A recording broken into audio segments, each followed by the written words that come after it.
à toutes et à tous. Rencontre particulière parce que l'ouvrage de Nicolas Destendorf est particulier, ce dictionnaire amoureux du mauvais goût, collection dirigée par Jean-Claude Simoin et dirigée créée par Jean-Claude Simoin et dirigée par Grégory Berthier-Soudray. Nicolas, vous êtes journaliste, écrivain, et donc après le dictionnaire amoureux de Paris, voici celui du mauvais goût, et d'ailleurs celui de Paris, j'imagine. Je ne sais pas si vous aviez inséré Anne Hidalgo, mais en tout cas, elle revient ici. On en parlera peut-être tout à l'heure. Mais avant de parler en détail de l'ouvrage, il y a quand même beaucoup de choses à en dire en filigrane, parce qu'en effet, c'est un dictionnaire avec des entrées extrêmement drôles, extrêmement provocateurs, extrêmement péchus, mais il y a quand même beaucoup de choses à en dire sur le fond et sur des choses dont on pourrait ne pas parler, et ce serait dommage, notamment sur le côté nostalgique, le côté Hum. émotion, le côté d'enfant aussi, on en parlera après, mais j'aimerais savoir déjà comment s'est créée cette envie d'avoir ce mauvais goût, cette notion qui est si particulière et que vous détaillez dans l'introduction, puisqu'il y en a plusieurs pour vous, il y en a trois, et j'aimerais que vous nous les détailliez après nous avoir dit à quel point le mauvais goût est important aussi pour vous. Bah, le mauvais goût, en fait, c'est mon goût. C'est-à-dire que de toute façon, c'est quelque chose de totalement subjectif. À chaque fois, on me demande de définir le mauvais goût. J'en suis incapable. J'ai fait 600 pages en essayant de le définir. Le mauvais goût, il y a autant de mauvais goût que d'individus sur cette planète. C'est la subjectivité absolue. Euh, D'où ce besoin, pour moi, de diviser le mauvais goût en deux camps. C'est-à-dire qu'il y a le mauvais goût avec un cœur, qui est le mauvais goût que j'aime, que je défends, voilà, que je promeus et qui correspond à des sensibilités très intimes et très décalées. Puisqu'on va de A à Z, c'est le mot andouillette en l'occurrence, qui est le premier. Et le mauvais goût avec un as de pique, là, c'est les choses que je déteste, qui sont à l'opposé du kitsch, c'est-à-dire c'est du vrai mauvais goût sans ironie, sans second degré, et c'est les zones d'activité commerciale pour parler d'un Z. Mais ce qui s'était passé, c'est qu'à l'origine, donc j'avais fait le dictionnaire amoureux de Paris, donc en 2015, il est sorti et j'avais commencé bien avant. Et comme ça avait plutôt bien marché, il m'avait dit, bah, les éditeurs, Jean-Claude Timon était déjà parti à l'époque, m'avait dit, bah, fais-nous-en un autre. Ce serait intéressant voilà, que tu creuses ce sillon. Et à l'époque, j'avais proposé les séries télévisées, qui est une de mes passions profondes. Et je me suis rapidement rendu compte que c'était tout à fait impossible parce que toutes les semaines, j'en trouvais une encore mieux que la semaine précédente. Et j'étais complètement un peu, j'allais dire, dévoré par mon sujet. Et rapidement, j'ai juste laissé tomber et j'ai même laissé tomber le projet. J'avais signé un contrat. Je me disais un jour, il faudra que je m'y plonge vraiment. Et puis, entre-temps, la maison Plein a changé plusieurs fois et parfois de patron, d'interlocuteur. Moi-même, j'ai vu différentes personnes et à chaque fois, je me disais, bon, tu as quand même un contrat chez nous. Et finalement, mon copain Grégory, que je connaissais depuis des années, qui se retrouve à la tête et avec talent à la tête des dictionnaires amoureux, il me dit, je déjeune avec lui, il me dit, bon, tu as quand même ce contrat. Et je lui dis, bah, il y a un sujet que j'aimerais bien développer, c'est le mauvais goût. Parce que j'avais fait un petit album chez Michel Lafon il y a quelques années, qui est une petite encyclopédie du mauvais goût, mais qui était vraiment un album photo, c'est-à-dire une photo drôle et à gauche un texte de 15 lignes. Et je me suis dit, et j'avais pris beaucoup de plaisir à faire ça, et je me suis dit, je voudrais creuser le sillon parce que c'était un album un peu léger, alors que le mauvais goût permet d'être un miroir de notre époque, d'un miroir de ce que je suis, puisque les dictionnaires amoureux, c'est quand même des portraits en creux de leur auteur. Et donc, je me suis dit, bah tiens, si je creusais le mauvais goût, et là, Grégory m'a dit, banco, parce que il y a 10 ans, on n'aurait pas pu le faire, mais depuis, ils ont fait le dictionnaire amoureux de la bêtise et celui de l'inutile. Bêtise par François Rollin, inutile par les Morel, père et fils. Et là, ils font des anti-dictionnaires amoureux et ça plaît, le public est mûr pour ce genre de projet. Ils ont dit, OK, tu le fais. Et je me suis lancé dans l'aventure. J'ai repris certaines des entrées en les réécrivant intégralement que j'avais fait dans le livre de chez Michel Lafon. Et puis, j'ai listé tout ce qui, pour moi, relèverait En fait, c'est la part la plus tordue de ma sensibilité, de mes souvenirs, de mon goût. Quand j'étais gamin, j'écoutais des musiques que n'écoutaient pas mes petits camarades d'école, c'est-à-dire que on était dans les années 80, ils écoutaient AA, ce genre de choses. Et moi, mon père me faisait écouter des chansons de Ray Ventura ou de Georgius ou de Bert Silva. Et donc, pour moi, la musique, c'était ça. Et déjà, à l'époque, on me disait, mais qu'est-ce que tu écoutes? Qu'est-ce que c'est que ce... Il n'utilisait pas le mot mauvais goût parce que on n'utilisait pas ce mot-là à l'époque, mais voilà, il me regardait un peu de traviole. Et je me suis rendu compte que ce goût qui m'a formé, qui était considéré comme mauvais par beaucoup de gens, bah ma colonne vertébrale, c'est c'est ma sensibilité, c'est ce qui coule dans mes vers, dans les veines et dans mes vers peut-être. Et donc, j'ai listé tout ce qui pouvait représenter ce qui m'a formé, ce qui a mis en place mon ossature intellectuelle et sensible pendant des années. Et ça a donné ça. C'est-à-dire que je suis allé dans ma bibliothèque, dans ma discothèque, dans ma vidéothèque, et j'ai pointé, je parlais de ça, de ça, de ça, de ça, en bien ou en mal, pour faire cette constellation très subjective que j'ai appelé mauvais goût, qu'on aurait pu aussi appeler un dictionnaire amoureux de la mauvaise foi. Oui, parce que je joue sur l'ambiguïté, c'est-à-dire que j'en rajoute, parfois je suis vraiment sur la ligne de crête, c'est-à-dire que j'en rajoute et dans la passion et dans la détestation pour voir, surtout je titille mon lecteur, c'est-à-dire que c'est le livre le moins, disons, écuménique de cette collection, c'est le plus provocateur, c'est le plus poil à gratter, personne ne peut être entièrement d'accord avec ce que je dis, parce que moi-même, parfois, je pousse le curseur jusqu'au fond, mais c'est ça qui m'amuse, c'est que c'est la liberté de ton complète que j'ai eue, je dois dire. Chez Plon, ils m'ont laissé faire absolument ce que je voulais, ce qui est assez rare de nos jours. Donc, voilà, donc j'ai poussé le bouchon à bout pour voir jusqu'à moi-même, voir ce que je pouvais raconter. Et vous le dites en filigrane dans l'introduction, c'est que c'est aussi une histoire extrêmement intime et à la fois encore plus intime de le révéler dans un livre, puisque souvent, cette sorte de mauvais goût, on en a souvent honte. Et là, vous l'affichez devant tout le monde. C'est quand même extrêmement courageux aussi d'afficher les choses dont on pourrait avoir honte. Vous avez trouvé ça Courageux, oui, effectivement, il y a certains chapitres, notamment mes aventures dans les salons de massage asiatiques ou ce genre de choses, mais en même temps, si je ne l'écris pas là, où est-ce que je l'écrirais? C'est quand même drôle, ça donne lieu à une petite scénette. De toute façon, a priori, dès qu'on écrit un livre, si on le fait vraiment sérieusement, on se fout à poil, qu'on le veuille ou non. Donc, ou alors on écrit des essais sur des thèmes sérieux. Mais comme là, le principe de la collection Dictionnaire amoureux, c'est que c'est vraiment des portraits en creux d'un auteur par le truchement d'un sujet dont il est passionné. Quand j'avais fait Paris, j'en avais moins fait sur moi, mais voilà, théoriquement, le dictionnaire amoureux, c'est parler de soi par le biais d'un sujet. Quand Solers a fait Venise, quand La Carrière a fait la Grèce antique, quand Fernandez en a fait plein, à chaque fois, tous ces gens-là, ils parlent d'eux. Et moi, je parlais de moi, c'est ça qui est amusant, c'est que c'est des livres totalement narcissiques, totalement égotiques, totalement, disons, autocentrés, nombrilistes, mais c'est ça qui est amusant, c'est ça que les gens aiment, parce que les gens, ils aiment soulever le toit des maisons comme Asmodée et voir comment les gens vivent. Ça titille le voyeurisme global de l'humanité. C'est pour ça qu'on vit dans une époque d'observation de l'autre et de soi-même avec les selfies, donc, ou avec nous, avec ces écrans. Donc voilà, en fait, de ce point de vue-là, c'est dans l'air du temps. C'est peut-être une question de génération, mais on se reconnaît dans vos portraits. On se reconnaît dans certaines. Je trouve que vous avez un regard d'une immense lucidité sur notre société, et ça, c'est plutôt rare de le faire avec humour. Et je trouve que ce n'est pas si narcissique que cela au final. J'ai eu l'impression que vous arriviez à englober aussi toute une génération derrière vous. C'est-à-dire que en fait, je suis né en 74, donc j'ai 48 ans aujourd'hui. Donc c'est aussi un dictionnaire amoureux de la tranche 1975-1990 à peu près, ou 95 peut-être. C'est la génération Giscard-Mitterrand. Moi, c'est là que je me suis formé. Ce sont des émissions de télévision, ce sont des personnages, ce sont des écrivains, ce sont des figures médiatiques de l'époque.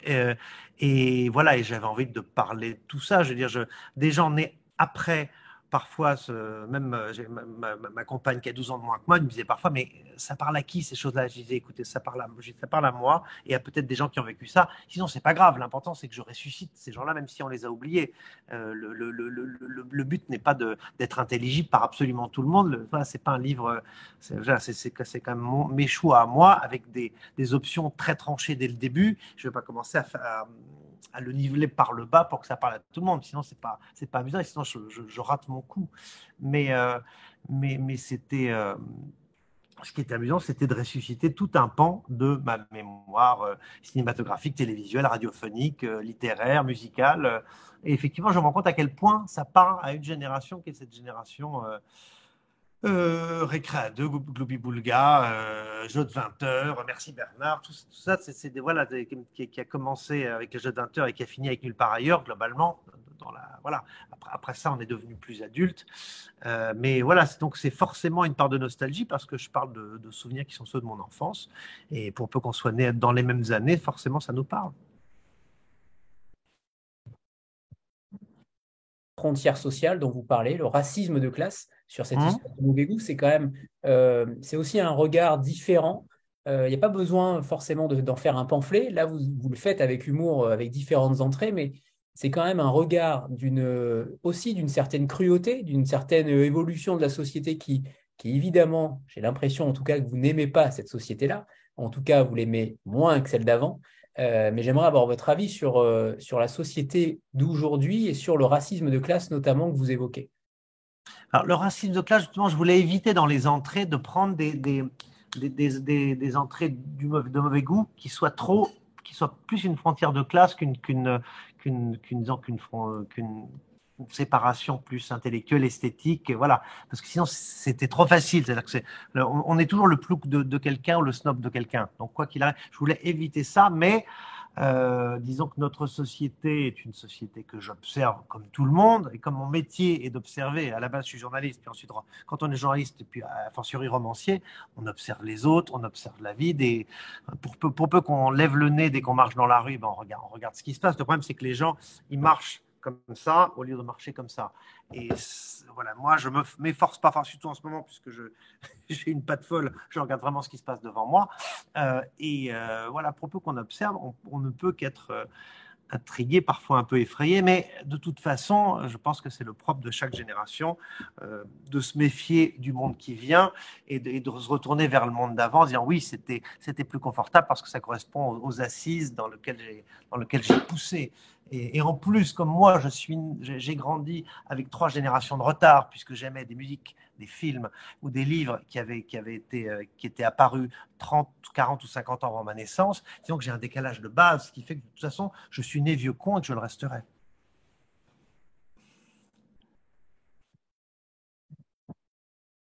Extrait pour donner un petit peu le ton aussi à ceux qui n'ont pas encore lu, et évidemment la qualité littéraire du texte, parce que ce n'est pas uniquement un dictionnaire, c'est aussi un texte, et c'est extrêmement bien écrit, c'est le moins qu'on puisse dire.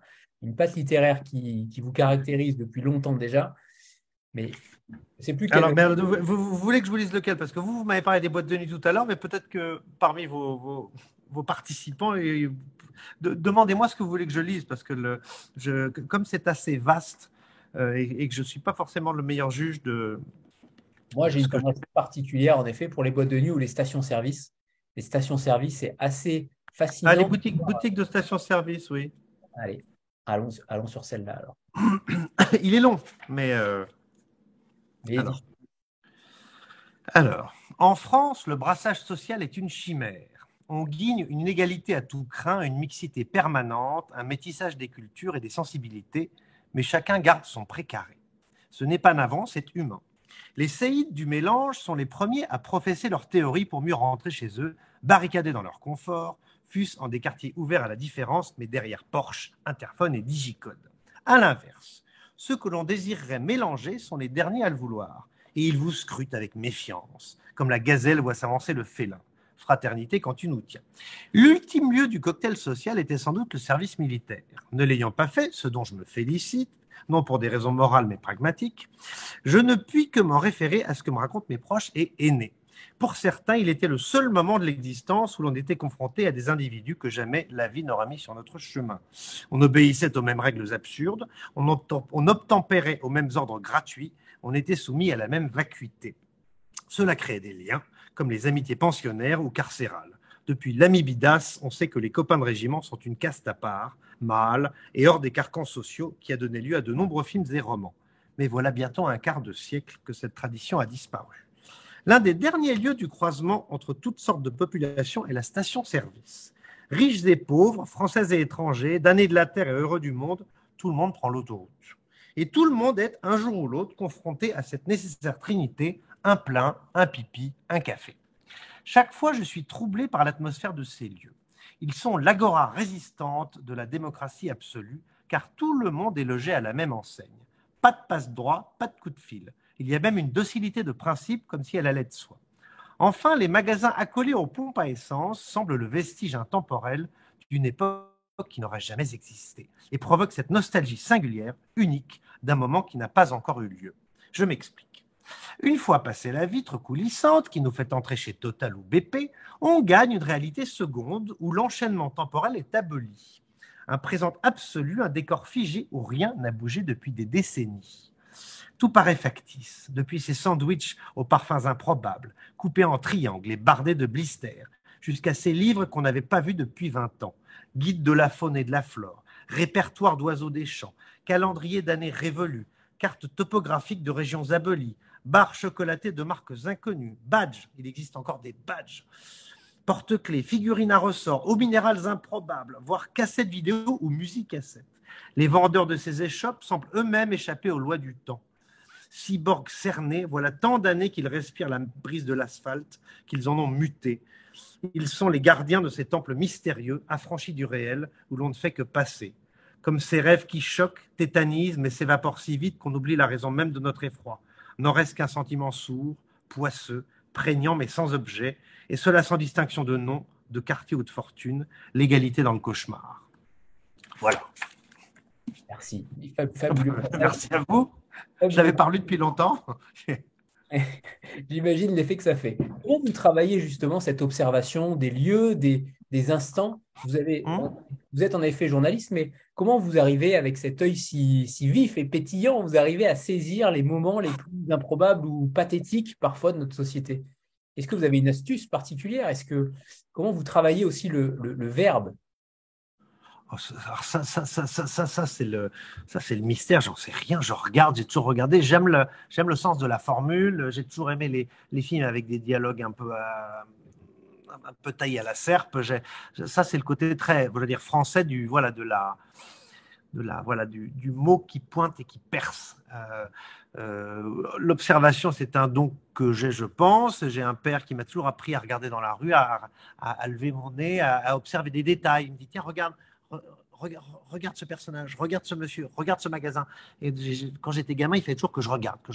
Parfois, j'en avais marre, mais en fait, c'est comme ça que s'est affiné mon regard et que s'est mise en place une acuité assez générale. Et c'est une tournure d'esprit, j'imagine. Et puis ensuite, moi, je suis venu au journalisme plutôt par la critique, donc quand même par le ressenti.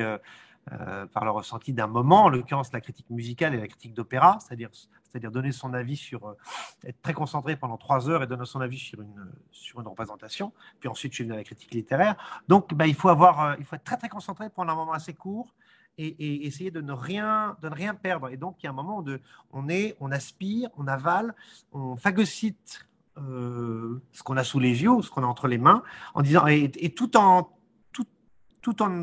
ayant une partie de son esprit qui dit bon, je commence à mettre en place une critique et en fait il faut quasiment que la critique soit écrite dans ma tête au moment où je ferme le livre ou le rideau tombe. Donc ça donne une sorte de concentration absolue ou de supraconscience de ce qui se passe et de ce dont on est témoin.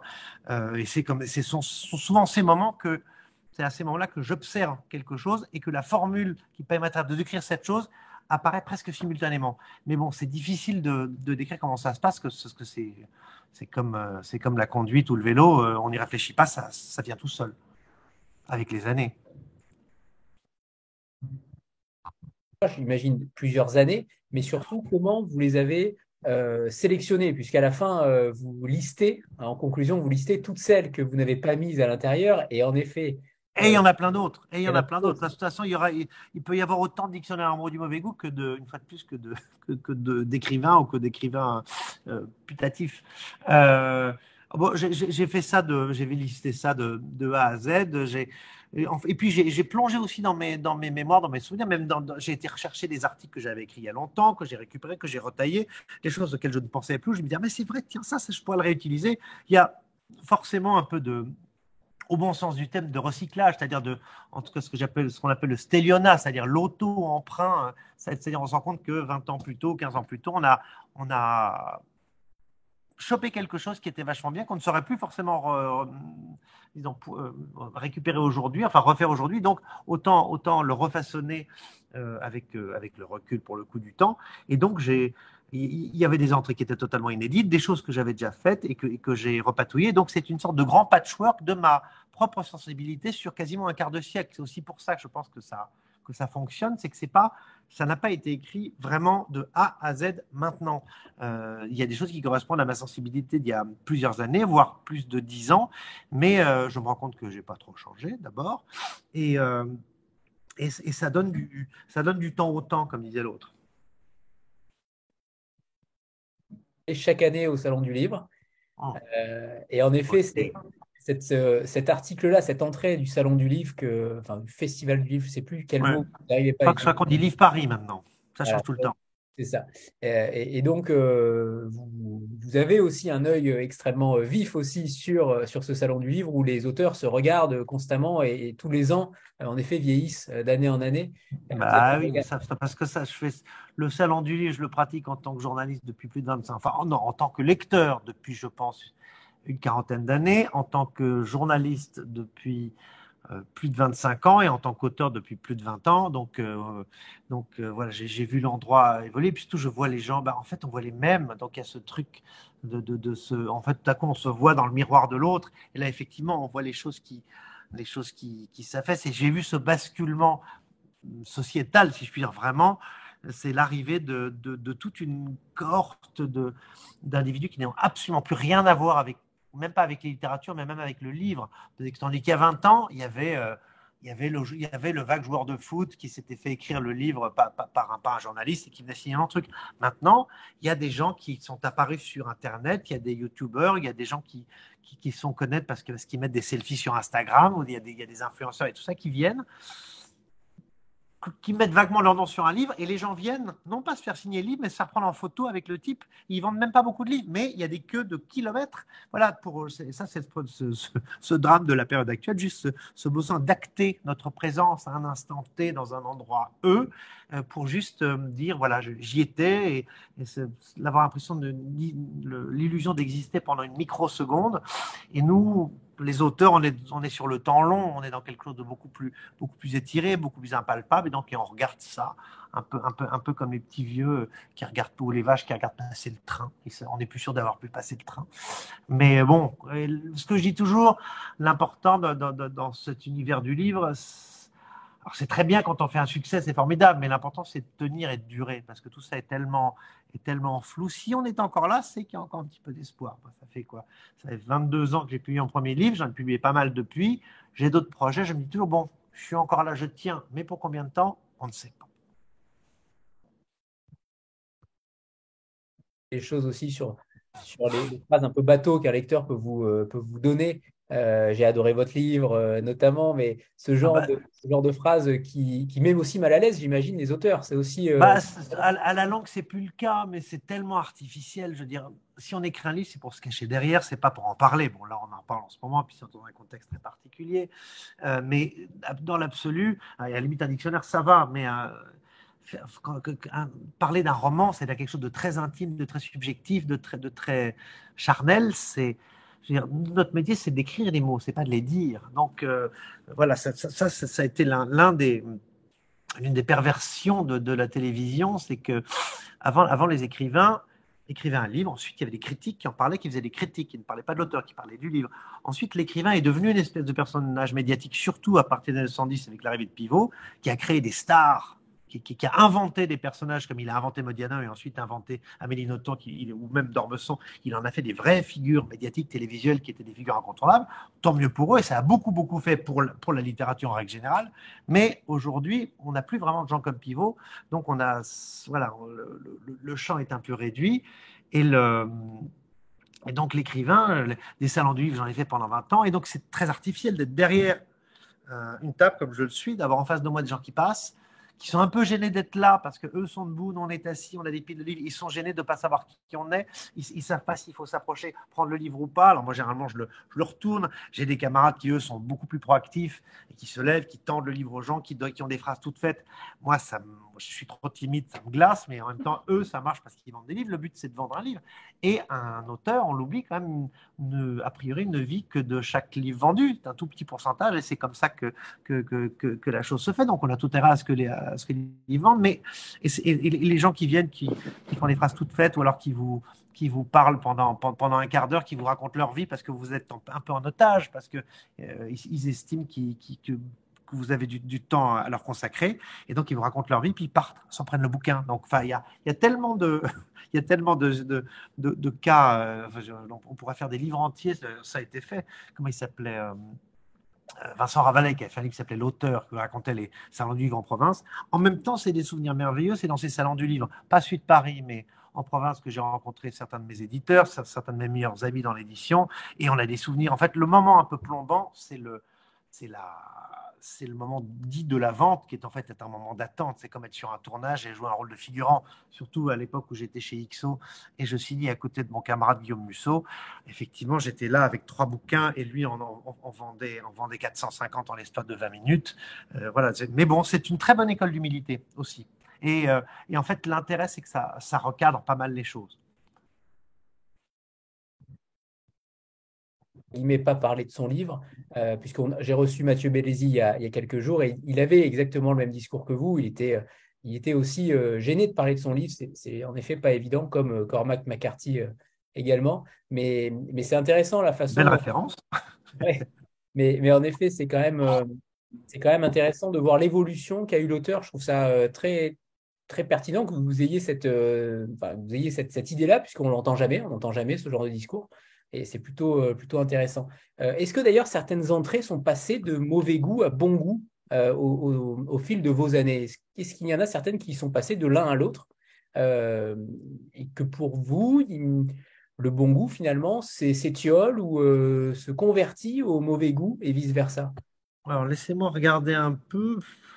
Globalement, ouais, comme je dis, comme j'ai la fameuse entrée sur Belle du Seigneur que vous avez mis sur Instagram, effectivement, quand je l'ai lu la première fois, c'est peut-être ça a posteriori qui m'a énervé, j'ai été assez à la fois agacé et bluffé, et au bout du compte, avec le recul, l'agacement a pris de loin le pas sur une forme d'admiration, en tout cas de sidération.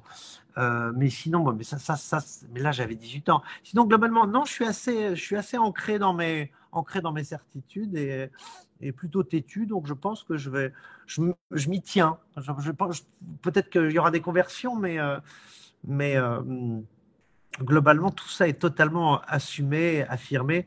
Et bon, mais toujours avec le côté un peu funambulesque et potage d'une. Voilà, c'est un livre joyeux. Ce n'est pas une thèse. Je ne démontre rien. Je ne fais qu'exposer des vues très partiales, très subjectives, parfois provocatrices, mais qui, voilà, le but. Je ne cherche pas à convertir, à démontrer quoi que ce soit. Non. D'ailleurs, il y a deux entrées qui sont écrites, mais par le vide. Oui. C'est Aya Nakamura et Iseult. Alors, j'aimerais que vous nous en parliez. Alors, c'était évidemment une idée de génie, c'est le moins qu'on puisse dire, avec tout cet amas de mots et cet amas de livres, et d'avoir deux entrées qui sont vides, hein, comme je l'ai montré tout à l'heure, mais je trouve ça véritablement si symbolique, Eh ben là, on peut dire que la Providence a joué pour nous. En fait, le livre a été intégralement relu par un service juridique chez Plomb. Chaque entrée a été verrouillée, relue. Et en fait, ils m'ont laissé absolument tout passer. Il fallait juste parfois mettre des références de texte. Il y a deux entrées qui ont posé problème. C'était l'entrée Aya Nakamura libre propos et l'entrée Iseult libre propos. Parce que l'une et l'autre, il y avait à chaque fois une dizaine de citations de l'une et de l'autre que j'avais glanées dans la presse, à la télévision et tout ça, qui étaient des verbatim. Je n'avais rien retouché.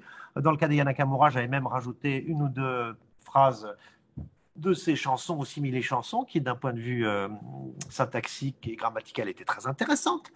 Et là, ils ont dit attention, on peut se marrer avec tout le monde, mais alors ce genre personnalité, qui a d'énormes maisons de disques et d'énormes moyens derrière, ils vont nous envoyer des batteries d'avocats, ne serait-ce que parce que on a pris une phrase d'une chanson, ils vont demander des droits, donc il faut qu'on les retire. On était la veille du départ au point à tirer, c'est-à-dire que si on retirait une page entière, 2 pages entières, ça foutait en l'air toute la mise en page et tout l'index à la fin qui nous avait demandé des mois. Et j'ai dit, eh ben non, on va faire quelque chose d'encore plus cohérent, on va laisser une page de blanc, ce sera bien plus intéressant, bien plus cohérent et bien plus probant que si j'avais mis des phrases que de toute façon les gens n'auraient pas compris. Alors autant être dans, puisque je voulais démontrer du vide, autant être dans la vacuité, parce que là on est dans la vacuité au carré ou au cube, et ce qui fait que l'une et l'autre sont représentées par une page blanche. Voilà. Donc vous voyez, parfois les voies du Seigneur sont impénétrables. Le sujet en vogue en ce moment que vous traitez aussi, et c'est l'écriture inclusive et le véganisme. Autant dire que vous êtes en colère contre ces deux phénomènes. Et la démonstration que vous faites de l'écriture inclusive dans un poème est vraiment édifiante, à tel point que le poème en devient totalement illisible. Et c'est vraiment une idée aussi surprenante d'y avoir mis le poème, la poésie, non pas un roman, puisqu'en effet, dans un roman, ça aurait pu être beaucoup plus lisible. Là, dans un poème, c'est assez incroyable de voir à quel point ce n'est pas envisageable. Bah, c'est-à-dire que bon, là j'ai enfoncé le bouchon très loin. C'est-à-dire que j'ai pris un des poèmes les plus classiques de la littérature française, qui est l'Albatros de Charles Baudelaire. D'abord, c'est court, parce que là, je n'allais pas prendre les animaux malades de la peste ou le bateau ivre, on s'en sortait plus. Mais là, j'ai pris un poème court que, a priori, tout le monde connaît ou a lu au moins une fois, parce que de toute façon, on l'a tous appris à l'école en troisième ou en quatrième. Et j'ai poussé le bouchon jusqu'au bout, et même en tordant, dans mon sens, les règles de l'écriture inclusive, c'est-à-dire que les fleurs du mal, je l'ai écrit avec un accent circonflexe, ce qui évidemment est faux, mais je les pousse, c'est une sorte de démonstration par l'absurde pour montrer que c'est totalement anti-artistique, anti-esthétique, anti-littéraire et totalement idiot. Faire ça éventuellement dans des textes juridiques qui ne sont lus par personne ou dans le journal officiel, d'accord, mais on ne va pas commencer à relire à réviser, puisqu'on est dans une époque de révisionnisme permanent, à réviser la littérature française à l'aune d'une idéologie totalement, disons, circonstanciée, qui est juste le reflet de notre époque. Mais c'était d'abord, c'était extrêmement drôle à faire. Et ça, voilà, c'est juste une démonstration par l'absurde, mais c'est comme ce qui se passe en ce moment avec les livres de Roald Dahl ou de Ian Fleming, ou en Angleterre, on réécrit des textes à l'aune des idéologies contemporaines où effectivement on n'a plus le droit de dire gros, on n'a plus le droit de dire vieux, il faut trouver des périphrases. Enfin, les gens deviennent complètement fous, ils mettent de l'idéologie partout. C'est le même problème que j'ai avec le véganisme, c'est-à-dire que moi, d'abord, il y a de l'art, il y a de la création, il y a du plaisir. Quand tout à coup on plaque de l'idéologie, on plaque de l'idée, on plaque de l'engagement là-dedans, je m'en méfie considérablement. Et surtout quand tous ces gens-là font du prosélytisme. Mais dans le cas de l'Albatros, effectivement, ça a fait marrer tout le monde parce qu'il y a beaucoup de gens qui étaient d'ailleurs, enfin certaines personnes qui étaient plutôt favorables à ça m'ont dit effectivement que là, en lisant ça, ils se rendent compte voilà, que c'est assez probant. Particulièrement aimé, en effet, celui-ci est à lire, je pense, parce que il est également assez drôle, c'est le moins qu'on puisse dire. Mais ce que j'ai beaucoup aimé, c'est que vous ne jugez jamais en réalité. Alors, vous jugez certes avec une certaine mauvaise foi, mais, Oui, ah bah oui, c'est pas drôle. mais je n'ai jamais senti la dictée à autrui, la dictée au lecteur. Je n'ai jamais senti que vous vouliez aller faire rentrer le lecteur dans une certaine idéologie. Et ça, c'est plutôt intéressant. Ah non, ça, moi je me défends, mais parfois on me le reproche. Moi, voilà, je me défends d'avoir la moindre idéologie. Moi, je n'ai de leçons à donner à personne. J'ai juste des opinions très tranchées, mais je ne fais jamais de prosélytisme. Moi, je n'entraîne personne. J'ai pas une âme de gourou, j'ai pas une âme de capitaine, de chef d'équipe ou de condottière. Moi, je suis dans ma petite tour d'ivoire, je raconte mes histoires, j'invente mes petits mondes, et voilà, si ça amuse les gens, tant mieux, mais voilà, je ne veux convertir personne. Mais en l'occurrence, mais vous voulez que je lise le véganisme, c'est ça? Parce que Alors, en plus, alors je joue, et aussi ma mauvaise foi va aussi dans le sens où parfois je je mets un peu dans un même, dans une même, comment dire, une même cuve, dans un même cachot, véganisme et végétarisme. Et la mauvaise foi fait que voilà, j'aurais pu parfois plus scinder le mot. L'hystérie végane est un miel pour l'ironie, presque une ambulance qu'on n'ose plus viser. Le jeu de fléchettes est pourtant tentant. Vous voyez cette famille qui célèbre Mère Nature sous toutes ses formes. Dans leur cuisine éco-responsable, ils picorent du quinoa, grignotent de la carotte terreuse, scrutent la composition du moindre aliment, pondent leurs propres œufs et glorifient ces petits crus qui fleurent le clapier. Leur dernière trouvaille est un condiment inédit fabriqué à Lavelanet, Ariège, le glut, à base de pissenlit séché, saumure de mulet, écorce d'épicéa, copeaux de chou cal, vessie de lot et fesses de wombat concassés. Ils en mettent sur tout, même leur brosse à dents, sans compter leur combat pour la cause animale, la défense du cochonnet, la survie du mérou. Si vous me lancez sur le sujet, je peux dégueuler des pages entières. En un sens, ne suis-je pas un vegan à l'envers, aussi monstrueux qu'eux? Si l'on calme nos ardeurs, on comprend qu'ils sont les lefévristes d'une religion saine, le bio, qui tend simplement à retrouver l'axiome de Kurnonski, prince des gastronomes, que les choses aient le goût de ce qu'elles sont. Las, la plupart de ces combats alimentaires sont discrédités par leurs militants, lesquels préfèrent la guérilla à son objectif. Pour eux, l'alimentation n'est pas une pause, encore moins un plaisir, mais un engagement, une pensée. Ces dictateurs du frigo et autres inquisiteurs de potager ne goûtent que leurs convictions, un goût de chiottes. Effectivement, oui, voilà. Voilà, c'est fait.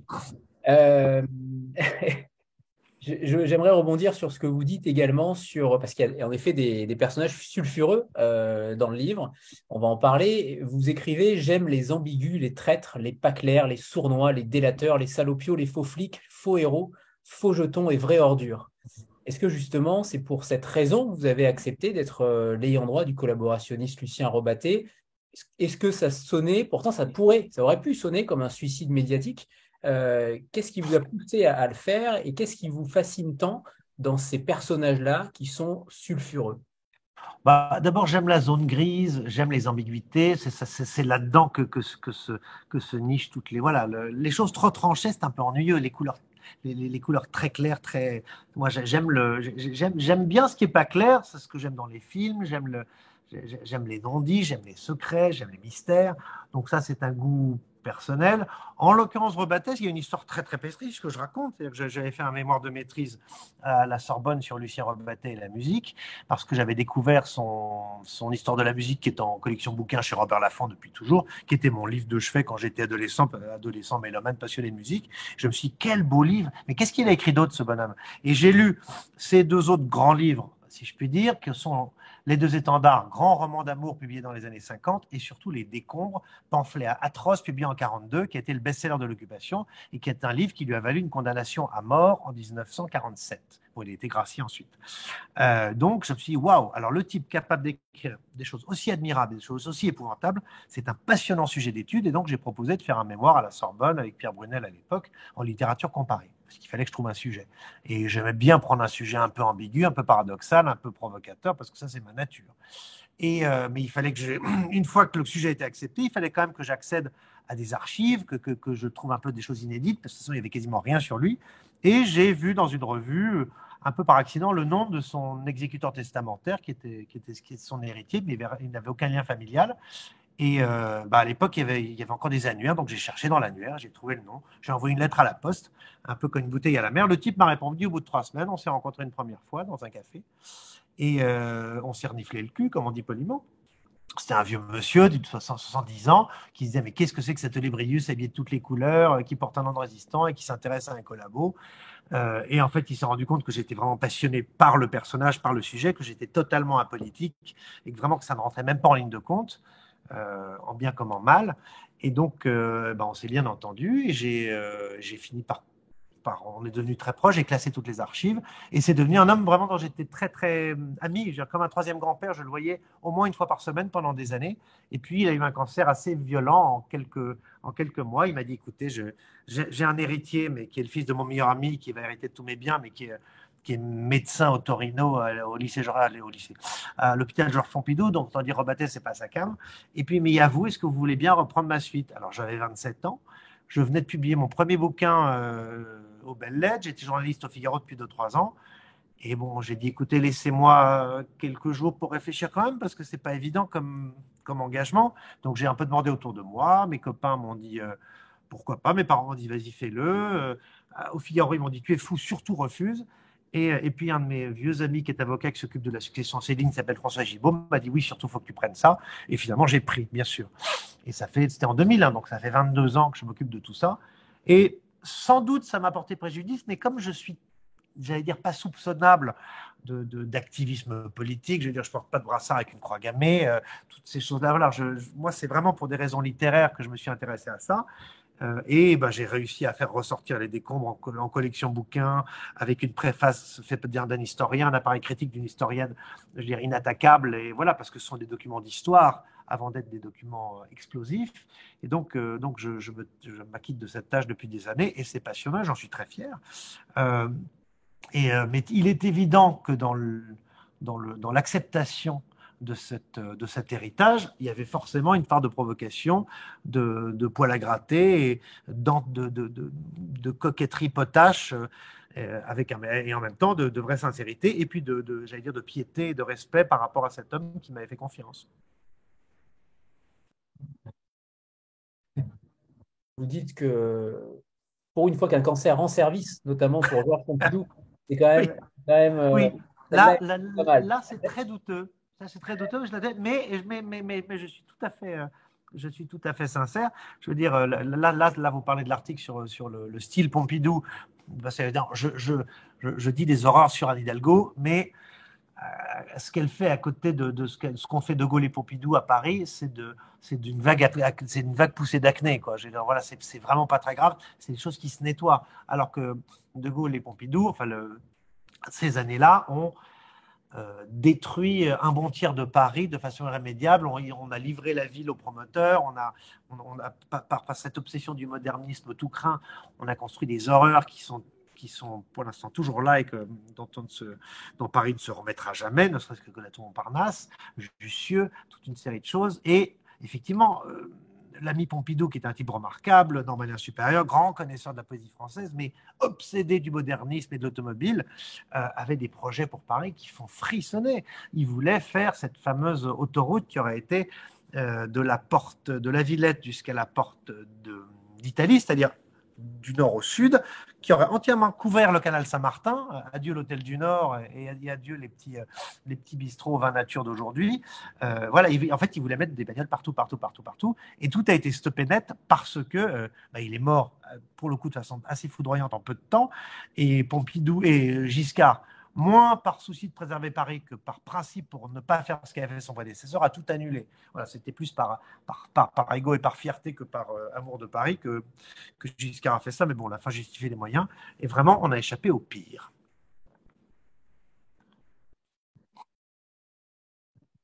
Si, enfin, vous vous attaquez. Non.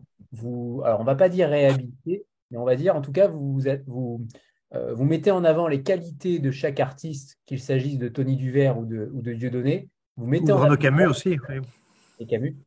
Vous remettez en avant leur œuvre pour montrer à quel point c'est un gâchis, et en disant qu'ils font aller bien trop loin, bien entendu. Mais justement, quelle est votre position par rapport à ce difficile débat, justement, sur la séparation de l'œuvre et de l'artiste? J'imagine qu'on a déjà la réponse, mais quand même. C'est insoluble parce que voilà, j'aimerais ne pouvoir me concentrer uniquement sur l'artiste. Puis il y a encore la différence entre ceux qui sont vivants et en activité et ceux qui sont morts depuis longtemps. Ceux qui sont morts depuis longtemps, voilà, maintenant, ils sont plus. Voilà, le problème est différent. Ceux qui sont encore en activité et encore capables de nocivité, si je puis dire. Par exemple, un type comme Dieudonné, pour moi, c'est un immense gâchis. C'est-à-dire que c'était sans doute l'un des comédiens les plus doués de sa génération. Il avait à la fois un tempérament comique et dramatique. Il aurait pu, je pense, absolument tout faire. Et puis un jour, il a vrillé. C'est vraiment très, très, très dommage parce qu'il suffit de regarder les films dans lesquels il jouait il y a 20 ans, ne serait-ce que le Derrière de Valérie Lemercier, que j'ai envoyé encore l'autre jour. Voilà, où je joue le rôle quand même d'un proctologue gay, marié à comment il s'appelle, à Claude Rich. C'est absolument hilarant. C'est-à-dire, quel que soit le film dans lequel il jouait, que ce soit un bon film ou un nanar, il était formidable. Donc c'est vraiment du gâchis. Bon, Tony Duvert, là, c'est encore autre chose. Là, c'était un des grands promoteurs de la pédophilie. C'était à l'époque où on trouvait ça très normal, où il y avait des grands articles dans la presse libérale et libertaire. voilà, des années 70, et Tony Duvert qui expliquait très, très posément qu'il fallait faire l'amour à des petits garçons, plus que des petites filles d'ailleurs, et qui était publié intégralement par l'édition de Minuit, il obtenait le prix Médicis, on trouvait ça normal. Et là, c'est la relativité des choses qui est toujours intéressante. Ils sont dans mon dictionnaire parce qu'effectivement, le simple fait de mentionner leur nom est déjà une preuve de mauvais goût. Et donc là, je jongle sur l'ambiguïté des choses. Et les œuvres de Duvert, c'est une langue magnifique. C'est d'un point de vue stylistique, tout comme d'ailleurs Camus dont on parlait.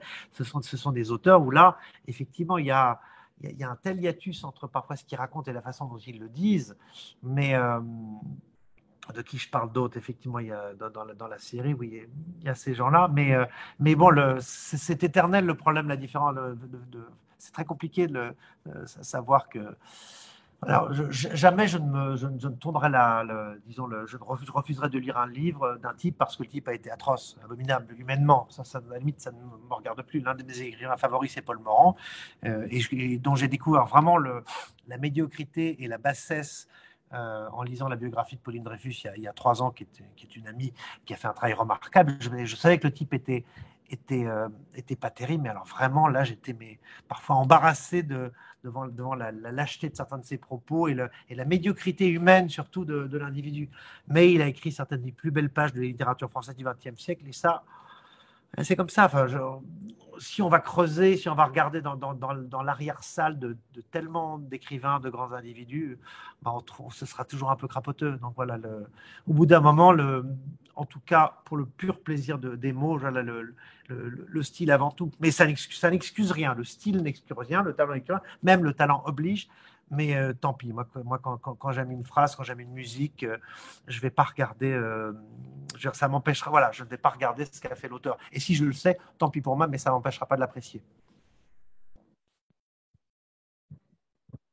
Combattre certaines idées ou non, c'est uniquement la qualité littéraire ou qualité artistique qui prime? Ah oui, il n'y a jamais d'idéologie, il n'y a jamais de combat chez moi. C'est-à-dire mais en revanche, par exemple, dans le cas de Rebattet, j'ai voulu que les décombres ressortent dans d'excellentes conditions avec un excellent appareil critique pour qu'on recontextualise et qu'on se rende compte à quel point les mots peuvent être dangereux. Parce qu'on ne peut pas mettre sur un même plan un pamphlet sorti en 1942 et les textes de Tony Duvert ou même de Renaud Camus ou les sketchs de Dieudonné. Les époques ne sont pas les mêmes et les enjeux ne sont absolument pas les mêmes. Mais c'est intéressant de voir pourquoi en juillet 1942, au moment de la rafle du Veldiv, un livre comme Les Décombres a pu sortir, obtenir un énorme succès. Et voilà, c'est un livre remarquablement écrit avec des moments de pure jouissance littéraire et en même temps des choses absolument atroces. Et c'est intéressant justement de recontextualiser. Et pour moi, c'était très important. Il y a une préface de Pascal Horry remarquable, un appareil critique sur des dizaines et dizaines de pages qui nous explique tout et qui démonte et qui décortique et comme on démonte une montre pour voir comment intellectuellement la chose s'est mise en place. Et oui, et ça, dans ce cas-là, c'est même important que le livre soit disponible dans ces conditions-là. Oui, mais Céline, le truc, c'est que, en l'occurrence, les pamphlets de Céline, pour le coup, on est dans la littérature pure. Il n'y a quasiment pas d'idéologie, c'est une espèce d'hystérie antisémite. Il n'y a pas de discours quasiment derrière les pamphlets de Céline. C'est une espèce de logorée verbale. Les décombres de Rebattet, ce sont des mémoires politiques. Il parle d'exemples précis, il explique, il met en place un livre de journaliste. Les pamphlets de Céline, on est vraiment dans la littérature atroce, littérature lyrique monstrueuse, mais il y a une idéologie complètement floue, pas très claire, c'est de la haine pure, c'est de l'antisémitisme totalement viscéral, il n'y a pas de... c'est-à-dire que ça échappe presque à l'analyse, on est dans de la névrose, dans de la paranoïa, ça n'est pas construit comme peut être construit l'antisémitisme de Rebattet et de quelques autres. Sandra, c'est à toi et vous allez découvrir un magnifique Bob Cochonou de plus belles années. Ah, alors. Ouais. Bonsoir Nicolas. Bonsoir tout le monde. Je ne vois pas. Ah, bien. Oh, joli Bob. Ah oui, mais j'ai la vidéo qui ne va pas fonctionner. Donc, Ah, tout à coup, je vois. Mais oui, je sais, ouais. Je vais être obligée. Comme ça, je vois un peu de monde, c'est bien. Ouais. Ah, bon. Je vais être obligée de couper. Oui, vous avez en partie répondu à ma question, mais malgré tout, je vais revenir là-dessus. Parmi tous les personnages que les personnages dérangeants, notamment particulièrement, oui, que vous avez choisis, vous parliez tout à l'heure d'une possibilité de faire un tome 2. J'imagine donc que vous avez fait un tri. Est-ce que, au-delà de la qualité littéraire dont vous parliez à l'instant, est-ce que malgré tout, vous avez choisi vos personnages dérangeants dans ce qu'ils avaient peut-être de plus irrévérencieux, pour en parler, de ce qui allait le plus gratter en fait les lecteurs de votre dictionnaire. Voilà, est-ce que malgré tout ça a compté dans les critères de vos choix? Oh bah oui, j'ai un côté potage, provocateur, poil à gratter. Oui, bien sûr que ça comptait. C'est ça qui était amusant. Je me suis dit, chiche, allez, je le mets là-dedans. Je me dis, si je fais pas, si je fais pas un article sur lui dans ce livre-là, c'est quand même dommage. C'était l'occasion ou jamais quand on part sur un postulat aussi ambigu et flou que le mauvais goût, c'est dommage de ne pas en profiter à fond et de tirer le fil aux limites de la rupture. Donc oui, bien sûr, ça jouait. Je veux dire, il fallait des personnalités très tranchées, très paradoxales, très dérangeantes. Voilà, c'est comme mon article sur le japonais cannibale. Je veux dire, j'aime ce qui dérange, j'aime ce qui met mal à l'aise. Et donc, et ce livre en est en est l'illustration. Et ça m'a permis justement de jouer sur l'ambiguïté et de tresser des lauriers à des gens qui ne le méritent pas forcément, ou alors qui le méritent de façon paradoxale. Voilà, donc c'est un livre, c'est aussi un livre forcément provocateur. Est-ce que ça répond à votre question? Oui, tout à fait, merci. Merci beaucoup. Parfait. Je vous en prie. Il en restait PA. C'est aussi un ouvrage sur votre amour du cinéma, c'est le moins qu'on puisse dire. On y croise beaucoup de figures du cinéma, parfois certains que vous n'aimez pas, comme Omar Sy. Et alors là, je vous rejoins sur toute la ligne, sur votre analyse sur la carrière d'Omar Sy, que vous considérez comme ratée après avoir fait Intouchable. Et ensuite au cinéaste Philippe Clair, notamment, Oui. vous avez croisé. J'aimerais que vous nous parliez de ces entrées sur le 7e art qui vous tiennent à cœur. J'ai beaucoup noté de films à voir.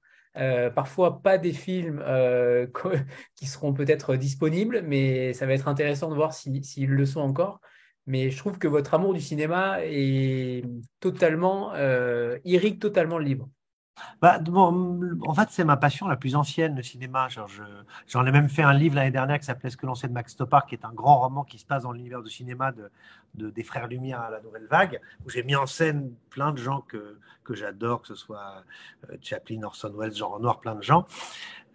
Mais là, en l'occurrence, mon mauvais goût cinématographique, disons que mon pilier de Notre-Dame, pour parler comme Claudel, ou Mon chemin de Damas, pour parler comme Saint-Paul, ça a été Jean-Pierre Mocky. Mocky, c'est par Mocky que je suis tombé dans le vrai mauvais goût cinématographique. En fait, il y a une époque où, quand la toute jeune M6 venait d'être créée, je ne sais pas pourquoi devait y avoir un deal entre Mocky et les patrons de la chaîne. On s'est mis à revoir tous les films de Mocky qui passaient en fin d'après-midi. On est là au milieu des années 80. Et moi, c'est là où je rentrais de l'école. Et j'étais à Senlis dans l'Oise et j'allumais la télé. Et tous les jours, enfin 2 fois par semaine, il y avait un Mocky. Et je les avais jamais vus, je ne connaissais pas ça. Peut-être que j'avais vu Un drôle de paroissien un jour. Et j'ai commencé à tous les voir. Et il y avait même les Mocky pas du tout. Enfin, il y a des Mocky très, très tordus, un peu malsains et tout ça. Et ça correspondait exactement à ce qui me faisait rire, à ce qui me mettait mal à l'aise, à ce mélange à la fois de raffinement et de laideur, ce côté très, très, très construit et en même temps extrêmement brouillon des films de Mocky et de l'univers de Mocky. Tous ces grands acteurs du cinéma français qui sont tous passés un jour ou l'autre devant sa caméra. Et en fait, ça m'a un peu formé. Et même moi, à l'époque, peu de temps après, j'ai eu un caméscope, comme ils disaient à l'époque. Et avec un ami, on allait dans la rue filmer les trognes. On filmait des gens qui avaient des gueules. Et on passait des heures ensuite à faire des montages de gueules de gens et on mettait des musiques par-dessus. Et donc, cette espèce de fascination des visages, des trognes que j'ai toujours conservé, des personnages qui ont des têtes de bande dessinée. Je faisais ça dans les rues de Senlis. Et donc, mon mauvais goût cinématographique vient de là. Mais ensuite, alors effectivement, dans le livre, il y a beaucoup d'entrées, que ce soit le Caligula de Tinto Brass, qui est cette espèce de unique véritable péplum pornographique de toute l'histoire du cinéma, avec à la fois des scènes visuellement magnifiques et des vraies scènes de cul mélangées, mais ça s'est fait dans des conditions compliquées avec le producteur qui n'était pas d'accord avec le réalisateur. Donc le producteur allait la nuit sur le tournage avec des putes, tourner des vraies scènes porno qu'ensuite, après avoir viré le réalisateur au moment du montage, il a réintégré à la version finale du film. Et ça marche très très bien. Le film reste un ovni unique dans l'histoire du cinéma, avec Malcolm McDowell complètement fou. Les décors étaient de Danilo Donati, qui était le décorateur de Fellini, donc ça donne Fellini plus délirant, ça donne des scènes c'est comme si Satyricon avait des vraies scènes de cul. Et d'ailleurs, c'est plus amusant que le Satyricon, je trouve. Mais ça, les films. Et j'ai un de mes films, quelques films cultes, comme par exemple Dupont-la-Joie d'Yves Boisset, qui était les meilleurs films sur le racisme ordinaire, sur ce que la France a de plus moisi, de plus crapoteux, de plus comment dire, je trouve plus mes mots, mais moisi, en tout cas, je vais répéter ce mot-là. Ou alors La Traque, qui est un de mes vrais films cultes, La Traque de Serge Leroy, qui est un film de 1975, avec Jean-Pierre Mariel, Michel Constantin, Philippe Léotard, Michel Lonsdal, Jean-Luc Bidault, où ce sont des chasseurs, des notables, un peu des notables à la Chabrol, qui font une partie de chasse en Normandie un week-end à l'automne, et l'un d'eux tombe sur une demoiselle dans les bois et la viole et la laisse partir. Et en fait, comme ils se tiennent tous les uns les autres, ils ont peur qu'elle aille à la police les dénoncer, ils décident de la traquer. Donc il la traque comme du gibier. Et le film est d'une violence et d'une beauté formelle absolument admirable. Voilà, je ne sais plus, là, mes entrées sur le cinéma, il y en a beaucoup, beaucoup, beaucoup. Donc, mais dites-moi à la limite. En effet, vous vous attaquez à un monstre. Omar Sy. Non, c'est que justement, Omar Sy, pour le coup, c'est le sans lien direct, mais j'allais dire, c'est le contraire de Dieudonné. Dieudonné qui a une sorte de nature de comédien et de nature théâtrale dramatique incroyable. Dieudonné, c'est le contraire. Il a juste un naturel merveilleux. C'est-à-dire qu'il est Dieudonné, et il est Dieudonné formidable dans Intouchable parce qu'il joue son propre rôle. Il est d'un naturel absolument désarmant. On voit les interviews de lui à la télé, il est le même. C'est le genre de type avec qui on avait passé un week-end à boire des coups. Il est drôle, il est fin, il a du charme, il a une bonne gueule. Mais le problème, c'est qu'il a, étant donné que Intouchable a eu un succès énorme, on s'est dit, bah tiens, on va lui faire jouer, comme il est bankable, on va le mettre dans tous les rôles qu'on peut trouver. Et il s'est retrouvé avec des rôles qui n'étaient pas du tout faits pour lui. Il a joué le rôle de Knock, c'était absolument désastreux parce il ne sait même pas, c'est même pas un vrai comédien. Il a un problème même de diction. On ne comprend pas toujours ce qu'il dit quand le texte est un peu sophistiqué. Et moi, j'ai toujours trouvé étonnant la désespérante série inspirée d'Arsène Lupin. C'est absolument n'importe quoi. Et le problème, c'est qu'en plus, le bonhomme est sympathique. Donc, voilà, c'est ce que je le compare. En fait, je crois qu'il avait été élu le personnage favori des Français ou préféré, ou celui que les Français aimeraient avoir pour copain, comme à l'époque Fabien Barthez, les Français voudraient avoir comme copain. Donc voilà, ce qu'on veut, on veut pas un type sympa, on veut un bon acteur. Donc voilà, bon ça ensuite, et donc je me suis lâché un peu là-dessus. Ah oui, alors là, ça. Mais ça, c'est ce que je dis, je ne l'avais pas vu quand c'était sorti. J'en avais même pas vraiment entendu parler. Et, et tout le monde me dit, ah, faut que tu vois ça. J'ai vu que c'était sur Netflix. Et j'ai mis quand même, je le dis 4 fois, arrivé à le voir en entier tellement je m'ennuyais. Et j'ai trouvé que tout était absolument ridicule, fabriqué, faux. Et quand j'en parle à des amis italiens, alors que certains sont en Italie, ils me disent mais qu'ils détestent ce film parce que c'est comme une vision de la France vue par des Américains. Tout est fabriqué. Et puis la fameuse scène de la pêche que je ne vous décrirai pas. Mais je vois que quelqu'un parle du film Babylone. Alors justement, Babylone, je suis allé le voir. Alors là, on est vraiment à la frontière du bon et du mauvais goût. Et pour moi, j'ai été le voir parce que moi, j'avais plutôt aimé La La Land. Et Babylone, en plus, j'adore l'histoire du cinéma, j'adore l'histoire des débuts d'Hollywood, le passage du mur au parlant, c'est une chose qui me passionne.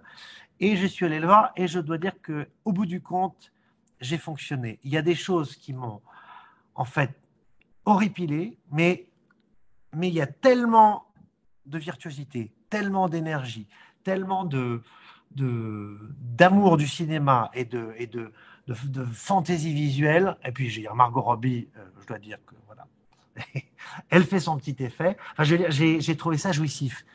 Un peu écœurant, il y a trop, mais en fait, c'est une. De toute façon, c'est un type qui est amoureux de la comédie musicale. Il avait fait des comédies musicales avant. Là, c'est une comédie musicale. Simplement, ça n'est pas chanté. Il n'y a pas de ballet, mais c'est filmé, construit et joué comme une comédie musicale. Et je dois dire que j'étais bluffé quand même. Il y a un moment, parfois je me disais, oh, il en fait trop, c'est trop long. Puis au bout d'un moment, je devais bien baisser les armes, dire, bon, quand même, le type est très fort, c'est assez somptueux à voir. Et puis j'aime bien le côté où il en rajoute dans le côté caca, pipi, vomi. Moi, je me dis, putain, il a du culot quand même, le type. Arriver à nous faire 3h15 de cinéma, à imposer ça à des producteurs, à faire une histoire aussi délirante, aussi vomitive au sens premier du terme, je veux dire, voilà, chapeau. Rien que pour ça, il mérite pas mal de respect, ce petit monsieur qui a 10 ans de moins que moi et qui a déjà réalisé des chefs-d'œuvre. Je bois du petit lait, Nicolas. Je bois du petit lait. On va faire une petite photo de groupe. Oui. Oui, mais alors, il est où le groupe? Moi, je le vois pas. Je vous l'enverrai parce qu'apparemment, vous ne pouvez pas la voir, mais je vous l'enverrai, évidemment. Vous allez voir à quel point tout le monde est déguisé et c'est vraiment de mauvais goût. Vraiment. C'est bon, parfait. Merci. Est-ce que vous pourriez nous lire un extrait? Sandra avait beaucoup apprécié l'entrée sur la FIAC. La FIAC, alors, il est où? Il est à FIAC? Oui. Il est page 180. Alors, chaque automne, la FIAC, aujourd'hui Paris Plus, est un excellent thermomètre. Elle permet de prendre la température des modes, des états d'esprit, des marottes, des toccades. Grâce à elle, on sait ce qui plaît, ce qui irrite, ce qui charme, ce qui agace. Le spectacle est souvent plus dans les allées que sur les stands. Si les galeries exhibent leur kyrielle annuel de trouvailles et de vacuité, de rigolades et d'astuces, c'est le public qu'il faut observer. Passer 3 heures à épier la faune frémissante qui vient rôder sous la verrière du Grand Palais, aujourd'hui Grand Palais éphémère, participe aussi de ce thermomètre. Flotte ici un mélange de vanité et de méfiance, d'assurance et de doute, comme si les visiteurs craignaient toujours d'être pris en flagrant délit de mécompréhension, de contresens. Les visages sont figés, les réactions sous contrôle. Comme dans un état totalitaire, les amateurs d'art se sentent épiés, redoutant à chaque instant de ne pas être à la hauteur du génie putatif qui peut s'épanouir devant eux. Aussi optent-ils pour le flou, l'analyse sans risque, l'inévitable « c'est intéressant ». Ou mieux encore, cette moue concernée, faite de hochements de tête, de froncements de sourcils et ce sourire crispé qui signifie aussi bien quel talent que quelle horreur. Ils ont si peur d'être surpris à ne pas comprendre ou à saisir de travers. Au bout du compte, ce sont les mêmes métaphores, les mêmes jugements qui s'enfilent comme autant de perles d'un collier terne et interchangeable. Les seuls vrais critiques restent les enfants que des adultes ont traînés ici et qui finalement s'amusent bien plus que leurs parents. Ils courent d'une allée à l'autre, zigzagant entre les œuvres, hurlent de rire devant un étron géant, se gondolent face à des visages déformés, sont terrifiés par une forme indéfinissable. Leur regard est sans filtre, car ils ne réclament aucun mode d'emploi. Ils rient sous la pluie et sautent dans les fiacs, aux innocents les mains pleines. Merci à vous. Humoriste, comédien, je pense à Didier Super que je ne connaissais pas. Didier oui. Super. Par contre, je connaissais très bien Giedré, que j'adorais. J'ai découvert au tout début et je pensais être le seul à aimer ça par honte, malheureusement. Mais non, on est deux déjà, Nicolas, ça c'est déjà pas mal. Oui. Et j'aimerais que vous nous parliez de ces deux-là parce qu'ils sont quand même particuliers. Et apparemment, elle a fait la première partie de Didier Super. Alors, en l'occurrence, oui, en fait, l'un m'a amené à l'autre et l'autre est même devenu une amie. Didier Super, ça, j'ai découvert ça au début des années 2000 par un camarade qui connaissait un peu tout ce qui était un peu en marge et hors norme. Didier Super est une espèce d'humoriste venant du Nord. Je crois qu'il est de Douai. Il ne s'appelle pas Didier Super, bien entendu. Et il fait des chansons qui sont à la fois entre la chanson et le sketch, notamment une très connue qui s'appelle « Il y en a des biens ». Je vous conseille d'aller regarder ça sur Internet. Il était lié un peu à la bande des Courtrajmé aussi à l'époque. Et donc, on est dans l'ordure, on est dans l'agressivité. Il raconte des horreurs sur tout le monde. Il tire dans tous les coins. Il a un côté très, très choron, très années 70. Et un jour, il a fait une fois le Bataclan. Et je suis allé le voir au Bataclan. On était en février 2011. Et en avant-première, il y avait une personne qu'on ne connaissait pas qui s'appelait Guy Edré, on prononce comme ça. J'avais du mal de même à comprendre son nom. Et on voit arriver sur la scène du Bataclan une fille absolument ravissante, blonde, avec genre 25 ans, et habillée avec un peu genre le Bob Cochonou, ce genre de choses, mais avec une tête d'ange absolument ravissante, grande, blonde, des yeux bleus, et qui commence à raconter juste avec une guitare des chansons qui s'appellent L'amour à l'envers, ce genre de choses. On fait tous caca, ce genre de chansons, mais avec beaucoup de délicatesse. Et je me suis dit, mais qu'est-ce que c'est que cette fille? Elle est incroyable. J'ai acheté son disque à la sortie, qu'elle vendait elle-même. Et puis, je suis en contact avec elle. On est même devenus amis. Puis elle a continué à mener sa carrière. Et voilà, elle est vraiment ce mélange de raffinement et d'ordure qui me fascine. J'avais fait un papier sur elle un jour, j'avais appelé Brassens à la tronçonneuse. C'est-à-dire qu'elle dit des choses terribles sur le monde actuel. C'est sur la misère sexuelle, c'est sur la solitude, c'est le croisement, en fait, c'est le croisement de Houellebecq et de la Schtroumpfette. Et donc, il y a quelque chose d'incroyablement lucide sur le monde actuel, et tout ça fait avec beaucoup de délicatesse, un raffinement d'une subtilité, et puis en plus, c'est une fille absolument adorable. Et donc voilà, alors qu'il dit super, c'est vraiment, là on est dans le bulldozer, dans la grosse caisse, c'est la Panzer Division de l'humour assassin. Mais là pour le coup, il va, chers auditeurs, ou chers, je sais pas comment on dit, les gens qui regardent, chers participants, allez taper l'un et l'autre sur Google, il y a plein de petits films. Et alors Didier Super, une des choses les plus terribles qu'il ait faites, ça s'appelle Misère joyeuse. C'est un film de 20 minutes qu'il a fait avec sa caméra et deux, trois copains, un voyage qu'il a fait en Inde peu après le tsunami. Et c'est le genre de choses qu'on ne trouve que sur Internet. En valeur, je pense à Serge Brussolo et Jean Ray. Et j'étais surpris de retrouver Serge Brussolo parce qu'en effet, il a fait énormément de livres, mais personne ne parle de lui. Plus personne ne parle de lui. Personne ne parle plus de lui. Brussolo, moi, je l'ai découvert à la fin des années 90. C'est ma mère qui m'a fait dire ça et j'ai eu un coup de foudre. Je me suis dit, mais ce type est génial parce que j'aime les écrivains inclassables et surtout ceux qui pratiquent ce qu'on appelle le mauvais genre, c'est-à-dire le polar, la science-fiction. Et lui, il a tout essayé, y compris du roman traditionnel. Et il a écrit, je crois, il doit en être à 150 ou 180 bouquins. Et j'en ai lu à l'époque, je crois, quasiment 80 en l'espace de 2 ans. Et c'est devenu obsessionnel. Et dès que j'en trouvais un, je le lisais. Et j'ai fini même par le rencontrer. J'ai fait des interviews de lui quand il a commencé à faire de la littérature pour enfants. J'étais au Figaro à l'époque. Il a fait lancer une espèce de Harry Potter à la française qui s'appelait Peggy Sue, qui était vachement bien fait. Et on est devenu assez proches. Il a même été mon éditeur pour un roman que j'ai fait au Masque.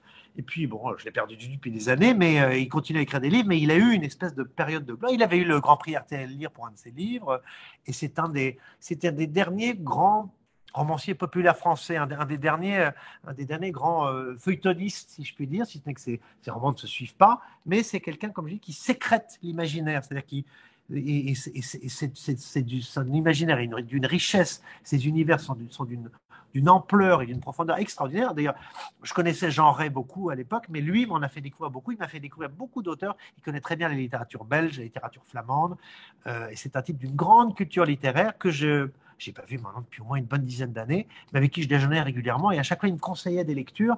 Mais voilà, c'est un homme qui est entré en écriture comme on l'entend en religion et qui n'en est jamais vraiment ressorti. C'est une sorte de janséniste du roman de genre, du roman populaire français.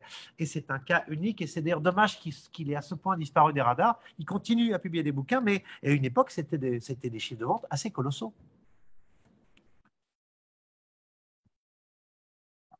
Il se défend ainsi la sueur des pensées et la garantie de qualité d'un roman. Parce qu'on lui reproche de trop publier, et certains éditeurs lui reprochent même de ne pas assez publier, alors qu'il publie déjà beaucoup. Oui, ça c'est une phrase qu'il m'avait dite à l'époque. En fait, j'avais retrouvé une interview que j'avais faite de lui, je l'ai un peu repatouillée, et ce sont des choses qu'il m'a dit lui-même. Mais voilà, c'est un bosseur, c'est un stakhanoviste du roman, mais comme était Simenon, comme était Frédéric Dard, voilà, comme étaient ou comme était Jean Ray. C'est sans doute Jean Ray qui aurait, dit-on, publié le plus de titres à son actif, comme en plus il écrivait dans les deux langues. Mais voilà, moi je suis.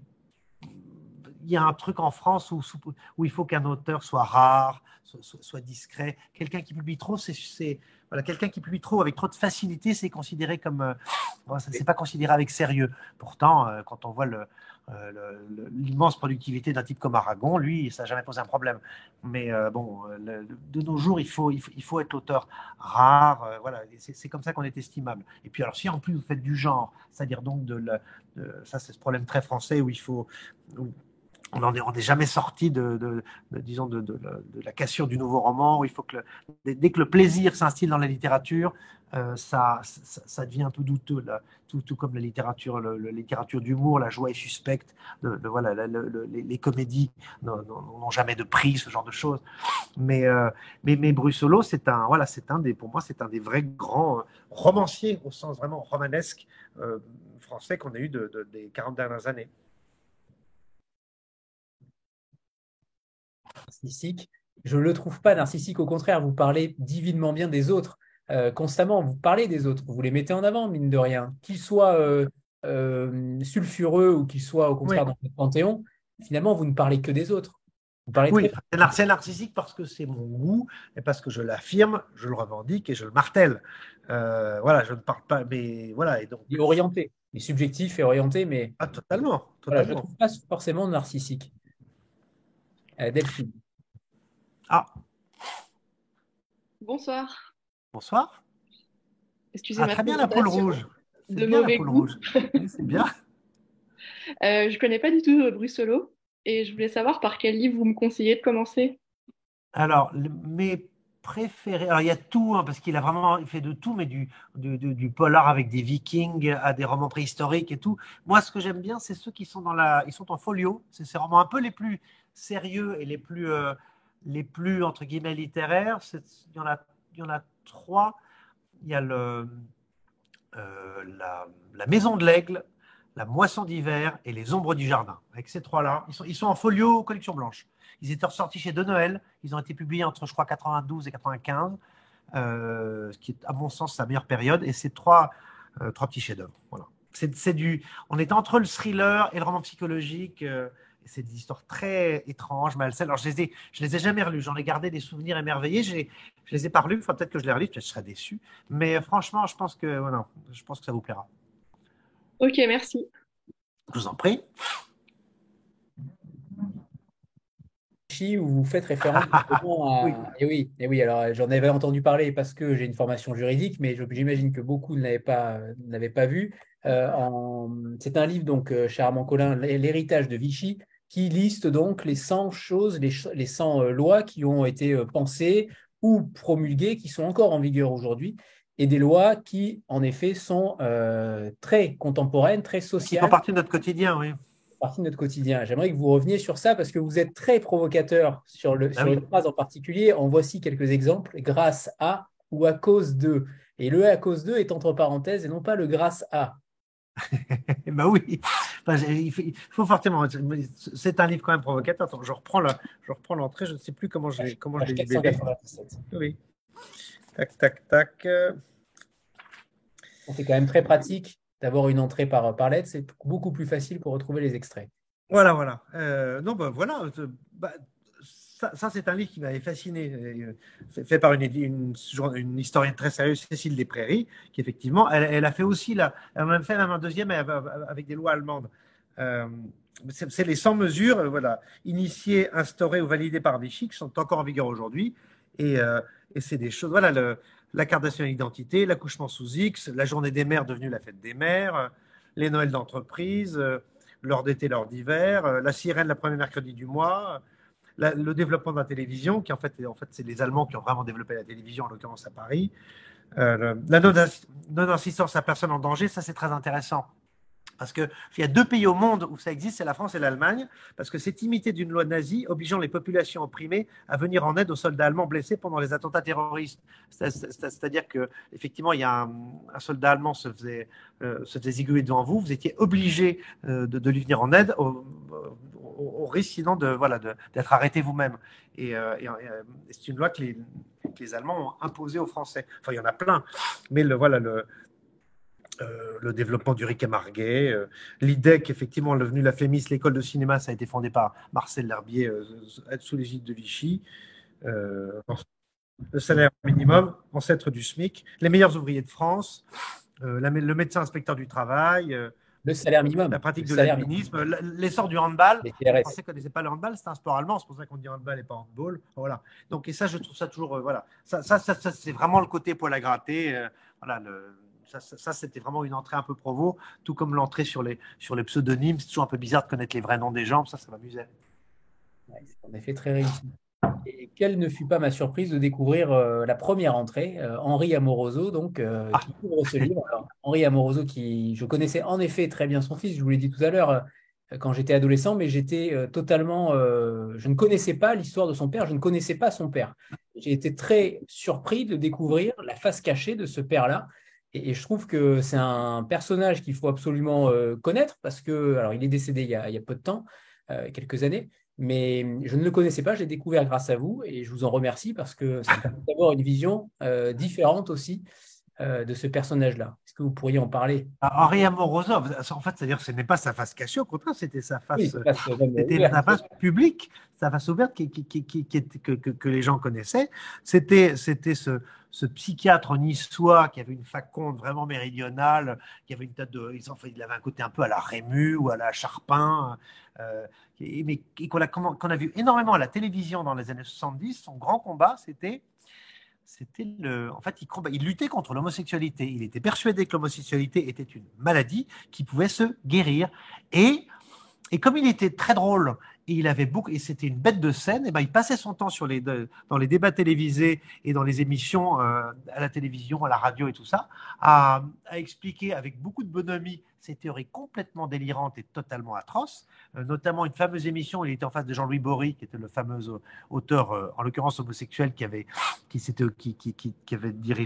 animé le Masque et la Plume pendant des années. Et il y a un débat où il y a Bory versus Henri Amoroso, animé par Philippe Bouvard. Et c'est un truc absolument extravagant. Et ce type-là avait pignon sur rue. Il était tout le temps invité aux grosses têtes aussi parce qu'il était rigolo. Et sous prétexte que le type était rigolo et sympathique, eh ben on lui laissait dire des choses mais absolument hallucinantes. Ça, je vous conseille tous d'aller chercher Henri Amoroso sur Google Vidéo. Vous verrez, c'est pas piqué des hannetons. De laisser place à ce genre de personnage-là avec une grande verve, avec beaucoup en effet de bonhomie et en laissant passer des choses abominables. Ça arrive régulièrement, notamment chez Cyril Hanouna. Sandra, c'est à toi. Oui. Le Bob. Oui. Oui, à nouveau, je vais être obligée de couper. Je suis désolée, j'ai des soucis de connexion. Oui, c'est des sujets qui fâchent. Justement, il y a certains lecteurs qui aiment pas trop la provocation. Je fais pas partie. Même sur Call Me by Your Name, je vous en veux pas du tout, alors que c'est un de mes films préférés. Donc, vous voyez. Le but de ce livre, c'est d'être totalement subjectif et partial. D'ailleurs, parfois, je suis un peu agacé dans les recensions. J'ai eu beaucoup d'articles de presse. J'ai de la chance. Et en fait, globalement, les gens ne sont pas assez offusqués parce que putain, j'y vais franco en plus. J'y vais, comme disait, j'ai eu un article dans Les Échos et la fille a dit que j'y allais à la sulfateuse. C'est vraiment ça. Mais c'est curieux à quel point ça passe. J'aurais voulu avoir des recensions de gens furieux, disant que c'est un livre scandaleux. Et en fait, comme c'est fait de façon légère et rigolote, ça passe. Donc le rire est dangereux. C'était ma question. En fait, je voulais savoir si justement vous receviez des réactions vives. Donc vous avez répondu. Peut-être, je sais pas. Je me dis peut-être que les gens n'osent pas. J'en sais rien. Mais effectivement, peut-être que les gens ont le sens de l'humour et tant mieux. Mais j'ai l'impression que tout le monde n'a pas le sens de l'humour. Donc voilà. Non, mais comme c'est une collection qui et par essence subjectif. Peut-être c'est l'effet collection, peut-être que sous forme d'essai un peu plus violent. Et comme j'ai une façon, disons, un peu sautillante de présenter les choses, un peu fait follet, ça passe, mais je raconte quand même parfois de vraies horreurs. Mais j'aimerais bien j'adorerais faire scandale. Moi, j'adore le scandale, j'adore la polémique. Et pour l'instant, il y en a. Enfin, peut-être que tout le monde s'en fout. Puis maintenant, voilà, en fait, peut-être que juste les gens n'ont même pas entendu parler du bouquin. Tant pis pour moi. Mais j'aurais bien voulu avoir parce que je dis des choses parfois très, très, très limites et revendiquées. Donc, peut-être que. Donc, vous n'avez jamais eu n'avez jamais eu besoin, pardon, de vous défendre, de défendre vos sujets, en fait. Le livre est sorti il y a 6 semaines, donc peut-être j'ai peut-être encore le temps, mais j'aimerais bien que quelqu'un dise mais ce livre est une horreur, qui c'est ce type, facho, je sais pas quoi, tout ce que vous voulez. Ça m'amuserait qu'il y ait un peu de sport, parce que là, mais on vit dans une telle époque d'autocensure, je crois que les gens même ne s'autorisent plus à être offusqués. Déjà, ils s'autorisent plus à dire des choses provocatrices, et maintenant ils s'autorisent plus à être offusqués par la provocation. Donc voilà, les gens sont des veaux, c'est atroce. Alors, pour adoucir tout cela, rien ne vaut une bonne andouillette. Ah. Est-ce que l'andouillette est une chose douce? Je ne sais pas. Mais ça fait partie de mes combats depuis toujours, parce que, comme je le dis, pour la moitié de l'humanité, l'andouillette, c'est une preuve, c'est une sorte d'acmé du mauvais goût. C'est-à-dire que c'est bizarre, ça pue, c'est un drôle de goût. Et moi, c'est une chose que j'aime depuis toujours. Donc voilà, pour moi, c'était évident. J'avais fait un petit éloge de la gourmandise il y a 2 ans chez François Bourrin. Maintenant, ça s'appelle l'édition Les Pérégrines, où j'en parlais déjà. Moi, j'aime tous les plats qui dérangent. J'aime les abats, j'aime la tête de veau, j'aime les tripes, j'aime la cervelle, j'aime tous ces trucs-là. C'est sincère. C'est de la provocation, mais c'est aussi vraiment un goût intime, revendiqué et pratiqué quasi quotidiennement. Donc l'andouillette, pour moi, ça allait de soi. Ça allait de soi dans ce livre, parce que c'est vraiment il n'y a pas de tiédeur avec l'andouillette. Soit on adore, soit on déteste. C'est pas les gens disent pas j'aime un peu l'andouillette. Donc voilà. Donc pour moi, c'était voilà. Et ça, c'est la partie légère et gourmande du livre.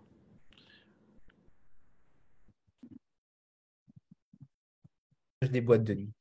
Ah, alors les boîtes de nuit. Je sais, j'ai ma lubie des boîtes de nuit. Ben, vous l'aurez. Elle est vraiment très bien sentie aussi sur le côté sociétal de notre époque de l'enfermement. C'est très bien vu une fois de plus. Alors, j'ai toujours eu en sainte horreur les boîtes de nuit. Ces lieux me laissent dans une sidération proche de l'effroi, car je ne comprends pas. Que fuient donc ces gens qui s'enferment dans des containers musicaux pour tressauter en vase clos? Agression auditive, promiscuité olfactive, articulations engourdies, souliers ruinés, migraines latentes, et à part ça.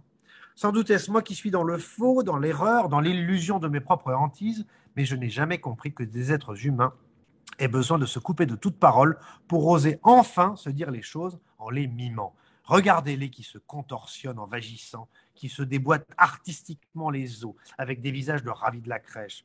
Je sais bien que ce sont là les prémices nécessaires à quelque fusion des sens, mais la parade nuptiale est belle chez les cerfs ou les oiseaux, pas chez les cadres épuisés par le labeur et qui ont besoin d'une bonne pédalée. Je vous suggère un test fort simple à réaliser. Avec votre téléphone, filmez les danseurs d'une boîte de nuit ou d'une soirée, puis visionnez le résultat sans le son. Cette désolante vacuité, c'est surtout effrayant. Ces visages sans sourire, cette transe douloureuse, ambiguë et cette profonde solitude. À l'inverse, un ballet sans musique, une danse authentiquement muette peut se révéler encore plus gracieuse et magique car elle est réduite à l'essentiel, le geste et le mouvement. Soyons immobiles avec respect pour contempler ce qui bouge avec sens, le reste n'est que convulsion. Voilà. Je me demande si finalement, est-ce que vous êtes de bon ou de mauvais goût? Comment vous vous caractérisez?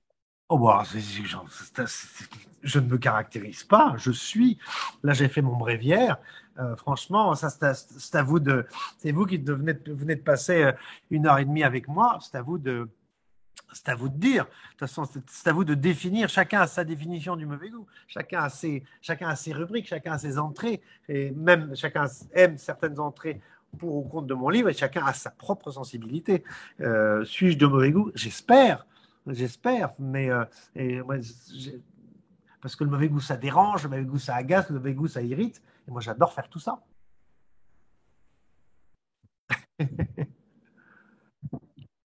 Bah, merci à Voilà, vous. pour accorder ce temps.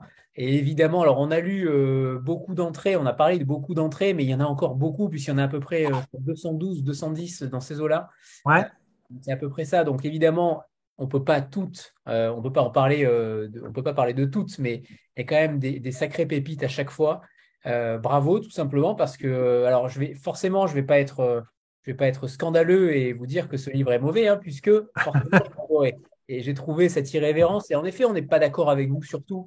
Il y a plein de choses qui sont provocatrices, qui sont touchy, qui sont peut-être parfois révoltantes, mais c'est aussi la force peut-être d'un lecteur de se saisir de tout cela et d'en faire aussi une part différente, une Mhm. lecture différente et d'accepter qu'il y ait de l'autodérision aussi sur nos propres pratiques. Et ça, je trouve ça extrêmement intéressant. Merci Nicolas pour le temps et pour ce Bah, livre. merci beaucoup. Et alors, si vous avez des questions, je suis trouvable sur Instagram. Hein, si vous, les uns et les autres, si vous avez d'autres questions, j'existe sur les réseaux sociaux malgré tout. Ce qui est de très mauvais goût, mais il faut bien s'adapter à son époque. Et on Merci est tous beaucoup. une contradiction. Au revoir, à bientôt. Merci Nicolas. Au revoir tout le À monde. bientôt. Merci pour vos efforts de tenue. Merci, à bientôt. Et je veux la photo. Ouais, je vous l'envoie bien sûr. À Tout de suite. bientôt. Merci. Au revoir tout le monde.